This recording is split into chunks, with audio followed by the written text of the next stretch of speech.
के बाद की जो रिएक्शन हुई है उसके बारे में बात हो सकती है।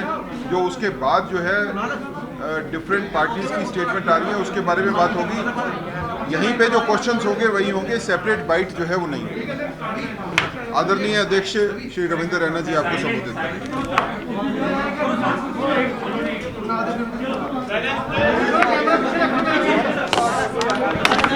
सभी मीडिया के बंधुओं का भारतीय जनता पार्टी के कार्यालय में हार्दिक स्वागत है। साथियों, जैसा कि आप सब जानते हो कि 24 जून को नई दिल्ली में माननीय प्रधानमंत्री नरेंद्र मोदी साहब द्वारा जम्मू कश्मीर के संदर्भ में जो सर्वदलीय बैठक बुलाई गई वो बहुत अच्छे तरीके से संपन्न हुई। उस बैठक में जम्मू कश्मीर से 14 बड़े राजनीतिक नेताओं ने भाग लिया। माननीय प्रधानमंत्री नरेंद्र मोदी साहब ने जम्मू कश्मीर के अंदर जो एक पॉलिटिकल डेडलॉक बना था उसको समाप्त करने का एक बेहतरीन इनिशिएटिव लिया और इस बैठक में जो जो नेता आमंत्रित थे वो सभी उस बैठक के अंदर आए। भारतीय जनता पार्टी की ओर से यहां मैं स्वयं इस बैठक में शामिल हुआ, वहीं हमारे पूर्व उप मुख्यमंत्री श्रीमान कविंद्र गुप्ता जी और पूर्व उप मुख्यमंत्री डॉक्टर निर्मल सिंह जी ने भी भाग लिया। साथियों, भारतीय जनता पार्टी ने इस ऑल पार्टी मीटिंग जो जम्मू कश्मीर के संदर्भ में बुलाई थी माननीय प्रधानमंत्री जी द्वारा, उसमें जम्मू कश्मीर के राष्ट्रवादी लोगों के, देशभक्त लोगों के वो सभी विषय उस बैठक में रखे जो 70 वर्षों से जम्मू कश्मीर के अंदर हमारे देशभक्त लोग एक मिशन के रूप में काम कर रहे हैं। उन सभी विषयों की चर्चा हमने उस बैठक के अंदर की। हम सब ने माननीय प्रधानमंत्री नरेंद्र मोदी साहब का धन्यवाद किया जो धारा 370 के समापन के बाद जम्मू कश्मीर के अंदर पश्चिम पाकिस्तान के रेफ्यूजियों को अधिकार मिले, गोरखा समाज, वाल्मीकि समाज को अधिकार मिले, दलित समाज को उनके अधिकार दिए गए। जम्मू रीजन के अंदर डेवलपमेंट का, विकास का एक नया दौर शुरू हुआ। 70 साल यहाँ के जो राजनीतिक दल जो हमेशा सत्ता में रहे उन्होंने जो जम्मू के साथ भेदभाव किया, उस भेदभाव को समाप्त करने का एक संकल्प जो प्रधानमंत्री नरेंद्र मोदी साहब ने लिया, जिसके तहत जम्मू में एम्स, IIT, IIM, बड़े बड़े hydro power projects, ring roads, medical colleges, health infrastructure को ठीक करने के बड़े प्रयास, बड़े बड़े ब्रिजेस और टनल्स, बिजली और पानी की व्यवस्थाओं को सुधारने के बड़े बड़े प्रोजेक्ट्स को मंजूरी, ये सभी वो बड़े कार्य हैं जो जम्मू संभाग के अंदर शुरू किए गए। इसके लिए भी हम सब ने माननीय प्रधानमंत्री जी का हृदय से धन्यवाद किया। वहीं हमने माननीय प्रधानमंत्री जी का आभार व्यक्त किया जो जम्मू कश्मीर की बेटियों को धारा 370 के समापन के बाद यहां अधिकार मिले।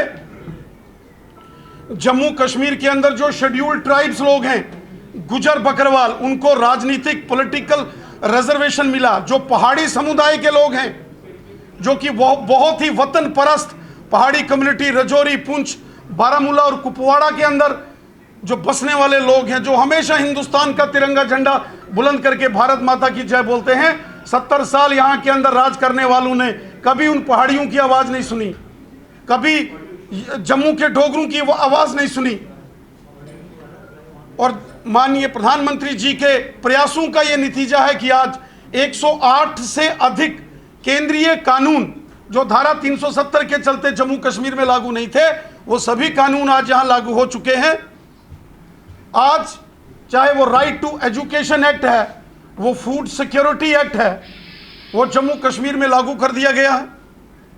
आज anti corruption loss Jammu Kashmir के अंदर लागू हुए हैं तो धारा 370 के टूटने के बाद लागू हुए हैं। 70 साल यहां प्रिवेंशन ऑफ करप्शन एक्ट लागू नहीं होने दिए, यहां इफेक्टिव कोई इंस्टीट्यूशंस नहीं बनाए गए कि करप्शन को कैसे खत्म करेंगे। लेकिन आज जब धारा 370 का समापन हुआ तो वो सभी एक्ट, वो सभी कानून जो देश के पार्लियामेंट ने बनाए हैं और भ्रष्टाचार विरोधी कानून हैं, वो जम्मू कश्मीर के अंदर लागू हुए। आज नेशनल ह्यूमन राइट्स कमीशन का ज्यूरिडिक्शन जम्मू कश्मीर में पहुंचा है। National commission for women, national commission for scheduled caste and scheduled tribes को जम्मू कश्मीर में एक्सटेंड कर दिया गया है। ये सारे ऐतिहासिक निर्णय धारा 370 के समापन के बाद हुए। हमने माननीय प्रधानमंत्री नरेंद्र मोदी साहब का हृदय से धन्यवाद किया जो पंचायती राज कानून को और उस सारी व्यवस्था को पूरे जम्मू कश्मीर के अंदर लागू किया गया। पूरे देश के अंदर पंचायतों को अधिकार थे, ब्लॉक समितियां थी, जिला परिषदों का गठन था, लेकिन 70 साल धारा 370 के चलते जम्मू कश्मीर में पंचायती राज सशक्तिकरण नहीं होने दिया। लेकिन आज जब मोदी सरकार आई और धारा 370 को समाप्त कर दिया गया, गांव गांव के अंदर काम करने वाले चुने हुए पंच और सरपंच बहुत अच्छे तरीके से अपने अपने पंचायतों की, गांव की, वार्डों की डेवलपमेंट कर रहे हैं। बहुत अच्छे तरीके से बीडीसी के चेयरमैन, ब्लॉक समितियों के अध्यक्ष अपना कार्य कर रहे हैं और बेहतरीन तरीके से जो district development council DDC members जो जीते हैं, जो जिला परिषदों का गठन पूरे जम्मू कश्मीर के अंदर हुआ है, उसके लिए हम सब ने माननीय प्रधानमंत्री जी का हृदय से आभार व्यक्त किया। हम सब जानते हैं जो कैपेक्स बजट इस बार जिला परिषदों के माध्यम से जम्मू कश्मीर के अंदर जिसको अप्रूवल दिया गया है, वो पिछले तमाम कैपेक्स बजट से 4 गुना 5 गुना तक अधिक बढ़ाया गया है। इस सब के लिए हमने माननीय प्रधानमंत्री नरेंद्र मोदी साहब का हृदय से धन्यवाद किया। साथियों, जहां इस बैठक में सभी राजनीतिक दलों के नेताओं ने अपना अपना पक्ष रखा, भारतीय जनता पार्टी ने जम्मू कश्मीर के देशभक्त लोगों की एक मजबूत, सशक्त और बुलंद आवाज बनकर सारे विषय हमने इस सर्वदलीय बैठक के अंदर रखे। हमने कश्मीर घाटी से जो विस्थापित, जो कश्मीरी हिंदू समाज के लोग हैं, कश्मीरी पंडित समुदाय के लोग हैं, कश्मीरी सिख जो कश्मीर घाटी से भगाए गए, और कश्मीर घाटी से वो मुस्लिम हमारे भाई बहन जो देशभक्त हैं और बंदूक की नोक पर उनको वहां से निकाला गया, उनके डिग्निफाइड रिटर्न एंड रिहेबिलिटेशन की बात हमने इस बैठक के अंदर की। हमने माननीय प्रधानमंत्री जी से निवेदन किया कि एक कमेटी का गठन किया जाए, एपेक्स कमेटी हो, एपेक्स बॉडी, जिसमें कश्मीरी पंडित समुदाय और सिख समुदाय के जो कश्मीर से विस्थापित कुछ प्रतिनिधियों को रखा जाए और कश्मीरी हिंदू समाज, कश्मीरी पंडितों की सुरक्षित और ससम्मान कश्मीर घाटी वापसी पर चर्चा करके रोड मैप तैयार किया जाए। और वहीं हमने पाकिस्तान के कब्जे वाले जम्मू कश्मीर से जो विस्थापित लोग हैं, जो पीओजेके के रेफ्यूजीज हैं, 1947 के, 1965 के और 1971 के रेफ्यूजीज के सभी विषयों को हमने उस बैठक में रखा। हमने डिलिमिटेशन प्रक्रिया को, जिसको शुरू किया गया है और जो प्रक्रिया चल रही है, उसको तेजी से कंप्लीट करके जम्मू कश्मीर के अंदर डिलिमिटेशन पूरा हो और कानून और न्याय संगत वो डिलिमिटेशन हो, जहां सबको इंसाफ मिले और कानून के हिसाब से हो। क्योंकि इसके पहले जब भी डिलिमिटेशन हुए, सीटों की हदबंदी की गई, उसमें कहीं ना कहीं अगर हम सारे डाटास को और सारे ज्योग्राफिकल परिस्थितियों को देखें तो पुराने सरकारों के दौर में बहुत धांधलियां हुई, और वो जिक्र भी हमने माननीय प्रधानमंत्री जी के समकक्ष रखा। और हमने प्रधानमंत्री जी से निवेदन किया कि डिलिमिटेशन की प्रक्रिया अच्छे से संपन्न हो, डिलिमिटेशन कमीशन को जम्मू कश्मीर के हर वर्ग और व्यक्ति के साथ इंसाफ करना है। और वहीं हमने पाकिस्तान के कब्जे वाले जम्मू कश्मीर के लोगों के विषय में भी माननीय प्रधानमंत्री जी से निवेदन किया कि पाकिस्तान के कब्जे वाला जम्मू कश्मीर भी भारत का, हिंदुस्तान का हिस्सा है, जिसमें लद्दाख यूनियन टेरिटरी के साथ आने वाला गिलगित और बल्टिस्तान वो क्षेत्र भी है। ये सब भारत भूमि के भाग हैं, ये हिंदुस्तान के हैं, वो हमारी मातृभूमि के हिस्से है, जिसमें गिलगित, बल्टिस्तान, मुजफ्फराबाद, मीरपुर, कोटली, भिंबर, बाग, पलंदरी, देवा, बटाला और नीलम वैली जैसे क्षेत्र हैं। ये सारे भारत के क्षेत्र हैं, लेकिन वर्तमान में पाकिस्तान के नाजायज कब्जे में हैं। वहां के लोग हिंदुस्तान के नागरिक हैं, वो लोग भी इंडियन सिटीजन्स हैं, हमको उनकी भी चिंता करनी है। और जम्मू कश्मीर विधानसभा में जो 24 सीटें जो आरक्षित हैं पीओजेके के लिए, उसके विषय में जो 1947 में 1/3 ऑफ द पॉपुलेशन माइग्रेट करके जम्मू कश्मीर में आई है, इसी के प्रपोर्शन कुछ सीट्स पीओजेके के रेफ्यूजीज के लिए जो है वो रखी जाएं। चूंकि ये सारा मामला अब डिलिमिटेशन कमीशन के ज्यूरिडिक्शन में है, उनके तत्वाधान में होगा, तो हम ये सभी विषय डिलिमिटेशन कमीशन, जिसके चेयरमैन जस्टिस देसाई हैं, उनके समकक्ष भी रखने वाले हैं। इन सभी विषयों पर भारतीय जनता पार्टी ने अपना पक्ष रखा।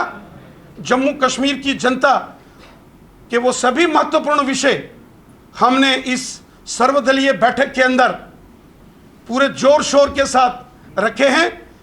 पूरा रिप्रेजेंटेशन बना के हमने माननीय प्रधानमंत्री जी और माननीय गृह मंत्री जी को सौंपा है, और हमें विश्वास है और माननीय प्रधानमंत्री जी ने इस सर्वदलीय बैठक को संबोधित करते हुए कहा और जम्मू कश्मीर की सभी राजनीतिक पार्टियों और सभी नेताओं से यह आह्वान किया कि हम सबको मिलकर दिलों की दूरियां भी मिटानी होंगी और दिल्ली की दूरियां भी मिटानी होंगी। माननीय प्रधानमंत्री नरेंद्र मोदी साहब ने कहा पूरा जम्मू कश्मीर उनके परिवार के जैसा है, और जम्मू कश्मीर का प्रत्येक नागरिक, प्रधानमंत्री जी ने कहा, उनके परिवार के सदस्य जैसे हैं। माननीय प्रधानमंत्री जी ने सबका आह्वान किया कि हम सबको मिलकर एक मजबूत जम्मू कश्मीर, एक मजबूत भारत के लिए काम करना है। हम सब ने मिलकर उज्जवल जम्मू कश्मीर के भविष्य के लिए और उज्जवल भारत के भविष्य के लिए मिलकर काम करना है। माननीय प्रधानमंत्री जी ने कहा हम भारत देश के नागरिक हैं और हम सबको मिलकर एक भारत और श्रेष्ठ भारत के संकल्प को मन में लेकर काम करना चाहिए। आतंकवाद, अलगाववाद और पाकिस्तान की मानसिकता ने जम्मू कश्मीर को बर्बाद किया है। जम्मू कश्मीर का अगर कोई सबसे बड़ा दुश्मन है वो आतंकवाद, अलगाववाद और पाकिस्तान की मानसिकता है। इस मानसिकता को, इस विचारधारा को हमको समाप्त करके एक भारत श्रेष्ठ भारत की विचारधारा को लेकर हमको आगे बढ़ना होगा और सबको मिलकर जम्मू कश्मीर की जनता के हित में हम सबको कार्य करना होगा। यह माननीय प्रधानमंत्री जी ने उस सर्वदलीय बैठक में जम्मू कश्मीर के सभी नेताओं से आह्वान किया। हमें पूरा विश्वास है कि आने वाले समय में ये सभी विषय धरातल पर नजर आएंगे और माननीय प्रधानमंत्री जी ने कहा है कि दिल्ली सरकार के दरवाजे जम्मू कश्मीर की जनता के लिए हमेशा खुले हैं। वो सभी विकास कार्य जो बड़े पैमाने पर शुरू किए गए हैं उनके लिए जो फंडिंग है वो इंश्योर की जाएगी। किसी कीमत पर भी जम्मू कश्मीर को फंडिंग में दिक्कत नहीं आएगी। जम्मू कश्मीर के विकास कार्यों को तेजी से आगे बढ़ाया जाएगा और एक नया जम्मू कश्मीर, उसका निर्माण, एक मजबूत जम्मू कश्मीर, उसका निर्माण हम सबको करना है। देश हित में और राष्ट्र हित में प्रधानमंत्री जी ने सबको संदेश दिया है कि हम सबको मिलकर अपने जम्मू कश्मीर और अपनी भारत माता, अपनी भारत भूमि के लिए कार्य करना है। ये हमारा देश है, ये हमारी मातृभूमि है और अपनी मातृभूमि, अपने देश के लिए मिलकर सबको एक होकर कार्य करना होगा। राणा जी, आप सवाल उठा रहे हैं कहीं ना कहीं इन तमाम आतंकवादियों पर या फिर अलगाववादियों पर, लेकिन महबूबा मुफ्ती कह रही है जब तक 370 की बहाली नहीं होगी मैं चुनाव नहीं लड़ूंगी।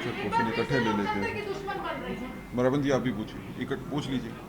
रविंद्र जी, फारूक अब्दुल्ला और उमर अब्दुल्ला दिल्ली से जब श्रीनगर पहुंचे हैं तो उन्होंने अपनी लाइन दोबारा चेंज कर दी है।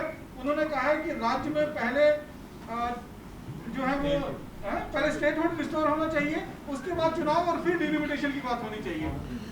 माननीय प्रधानमंत्री जी की इस सर्वदलीय बैठक में जम्मू कश्मीर को पूर्ण राज्य के दर्जे के संबंध में भी चर्चा हुई और इस विषय पर बोलते हुए हमारे देश के माननीय गृह मंत्री श्रीमान अमित शाह साहब ने स्पष्ट किया है कि जब धारा 370 पर पार्लियामेंट में चर्चा हो रही थी 5 अगस्त 2019 को, उस वक्त माननीय गृह मंत्री अमित शाह साहब ने कहा था कि जम्मू कश्मीर को अभी केंद्र शासित प्रदेश यूनियन टेरिटरी बनाया जा रहा है और भविष्य में जब जम्मू कश्मीर के हालात सामान्य हो जाएंगे, परिस्थितियां ठीक हो जाएंगी, तो जम्मू कश्मीर को पुनः राज्य का दर्जा बहाल किया जाएगा। और माननीय प्रधानमंत्री जी ने भी राष्ट्र के नाम जब अपना संबोधन दिया था, उन्होंने भी कहा था कि जब परिस्थितियां सामान्य हो जाएंगी तब जम्मू कश्मीर को राज्य का दर्जा बहाल कर दिया जाएगा। रही बात कुछ नेताओं की जो सर्वदलीय बैठक में थे और जिन्होंने कहा कि अगर जो धारा 370 के ख्वाब देखकर जी रहे हैं जो लोग,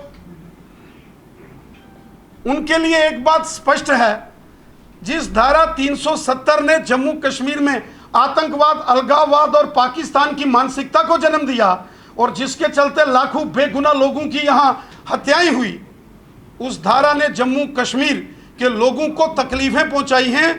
उस धारा को पुनः स्थापित करना अब नेक्स्ट टू इम्पॉसिबल है। कयामत की सुबह तक धारा 370 अब वापस नहीं होगी। जो रजिस्टर्ड पॉलिटिकल पार्टीज हैं उनको अब इस चैप्टर से आगे बढ़कर जम्मू कश्मीर की जनता की भलाई के लिए सोचना चाहिए और जब भी चुनाव हो सबको चुनाव लड़ना चाहिए। चुनाव लड़ना भारत के संविधान ने सबको अधिकार दिया है और अगर चुनाव जब भी होंगे तो मैं उम्मीद रखता हूं कि वो उन सबको यह चुनाव लड़ना चाहिए। रविंद्र जी, आपने कहा कि माननीय गृह मंत्री ने कहा है कि समय आने पर जो है वो राज्य का दर्जा मिलेगा, लेकिन अब कश्मीर बेस्ड जो सेंट्रिक पार्टियां हैं वो पूर्ण राज्य का दर्जा मांग रहे हैं, जिसमें लद्दाख भी शामिल था, तो क्या वो भी शामिल होगा? भारत के पार्लियामेंट ने, हमारे देश के पार्लियामेंट में राज्यसभा और लोकसभा में चर्चा के बाद जब इस बिल को सहमति मिली, उसके बाद हमारे देश के माननीय राष्ट्रपति महोदय ने हस्ताक्षर करके भारत के संविधान के मुताबिक लद्दाख को अलग केंद्र शासित प्रदेश घोषित कर दिया है। वहां के ऑनरेबल लेफ्टिनेंट गवर्नर अलग हैं, वहां की सारी व्यवस्थाएं अलग हो चुकी हैं। जम्मू कश्मीर अलग से यूनियन टेरिटरी है। इसलिए कुछ लोग जरूर अपनी पार्टी लाइंस पर बोल रहे हैं, लेकिन सच्चाई ये है कि अब लद्दाख अलग से केंद्र शासित प्रदेश यूनियन टेरिटरी है और जम्मू कश्मीर अलग से यूटी।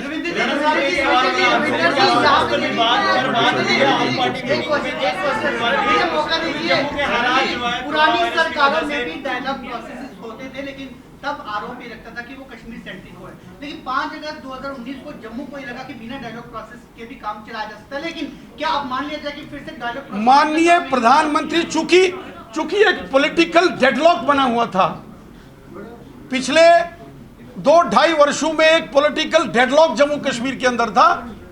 माननीय प्रधानमंत्री जी के इस इनिशिएटिव से यह राजनीतिक गतिरोध टूटा है और सभी राजनीतिक दलों के जो नेता हैं वो उस बैठक के अंदर आए हैं, सबने अपनी बात रखी है और अंत में जब माननीय प्रधानमंत्री जी ने कहा कि हमको मजबूत जम्मू कश्मीर और मजबूत भारत के लिए मिलकर काम करना पड़ेगा, हम सबको मिलकर दिलों की दूरियां भी मिटानी होंगी और दिल्ली की दूरियां भी मिटानी होंगी। इसका मतलब स्पष्ट है। प्रधानमंत्री जी ने कहा हम सबको मिलकर जम्मू और कश्मीर की जनता की भलाई के लिए काम करना है। चिदंबरम कह रहे हैं कि जम्मू कश्मीर की जनता जो है वो पूर्ण राज्य का दर्जा चाहती है, लेकिन मोदी सरकार जो है वो पहले चुनाव चाहती है।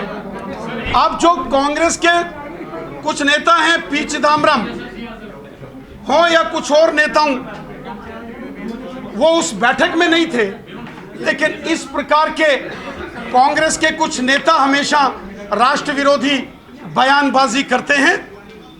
कांग्रेस को इस प्रकार की राष्ट्र विरोधी जो है वो बातों से दूर रहना चाहिए और देश हित में कार्य करना। जम्मू कश्मीर की बात करें, पहले नाम जम्मू का आता है, फिर कश्मीर का आता है। जब भी सेंटर में कोई बात होती है तो मिशन कश्मीर के नाम पर होती है। जम्मू की बात कौन करेगा, कब बात होगी जम्मू कश्मीर? वो सभी विषय हमने चर्चा में लाए हैं जो हमने उस बैठक के अंदर उसके चर्चा में लाए। भेदभाव होता है वो कम होगा। अगर आप भी जानते हो परिसीमन जो है वो पॉपुलेशन के आधार पर मेजॉरिटी में होता है। 2011 का सेंसस जो है वो नजर में लिया गया है। तो आपको क्या लगता है कि जो आप भेदभाव की बात करते हैं वो कितना सेटल हो पाएगा? जो परिसीमन है, डिलिमिटेशन ऑफ असेंबली सीट्स, जिसके तहत जम्मू कश्मीर में नई विधानसभा की सीटों का गठन होगा, उसका एक सेट नॉर्म्स हैं। डिलिमिटेशन कमीशन के सामने एक कॉन्स्टिट्यूशनल प्रोविजंस हैं, उसको अपनाते हुए उनको काम करना है, जिसमें पॉपुलेशन एक कंपोनेंट है।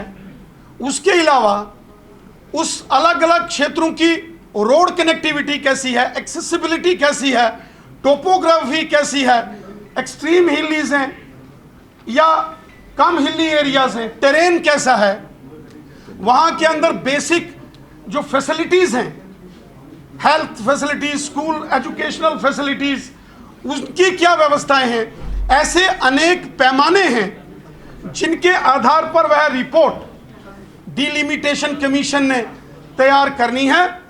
उसमें पॉपुलेशन एक कंपोनेंट है, लेकिन अन्य 4 कंपोनेंट भी बहुत महत्वपूर्ण हैं, जिनको लेकर वो डिलिमिटेशन कमीशन अपना सभी विषयों को करेगा।